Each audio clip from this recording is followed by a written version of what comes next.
காந்தின்னு ஒரு பேர். சரி, ஏதோ காந்தி மாதிரி இருப்பாருன்னு நினைச்சீங்கன்னா, 1990 காலகட்டத்தில் கள்ளச்சாராயம் காட்சி குண்டா ஆக்ட்ல ஜெயிலுக்கு போயிட்டு வெளியே வந்து அமைச்சராக இருக்கக்கூடிய காந்தி. ஒருத்தருடைய சரித்திரத்தை பாருங்க. ஒருத்தர் செந்தில் பாலாஜி 5 கட்சி மாறி வந்து சாராய் அமைச்சர், 1.5 வருஷம் ஜெயிலுக்கு போனாரு. அடுத்து 5 வருஷமா 10 வருஷமா நமக்கு தெரியாது ஜெயிலுக்கு போறாரு. அவர் ஒரு அமைச்சர்.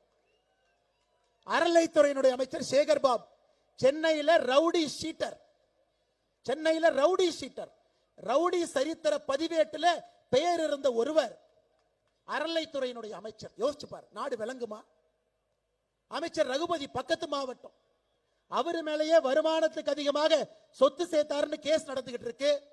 அவர்தான் சிறைத்துறை நீதித்துறையினுடைய அமைச்சர். நாடு விளங்குங்களா? விளங்கு பாருங்க. ஒரு அமைச்சருடைய சரித்திரத்தை பாருங்க. இந்த கூட்டு களவாணிகள்லாம் ஒன்னா சேர்ந்து நம்ம குழந்தைகள் என்ன படிக்க வேண்டும் என்பதை தீர்மானம் செய்ய போறாங்களா. ஒரு ரவுடி கிளாஸ் எடுத்தா ரவுடி தாங்க கிடைப்பான், நல்ல ஆசிரியர் கிளாஸ் எடுத்தா நல்ல பையன் கிடைப்பான்.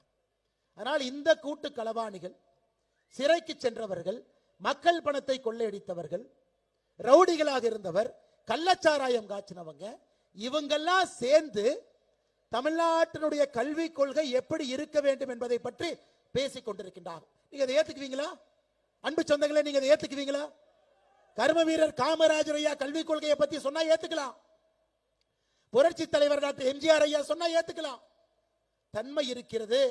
அரசியல் தலைவராக இருந்து அதுபோல் மாண்போடு வாழ்ந்திருக்கின்றார் ஐயா நரேந்திர மோடி அவர்கள்.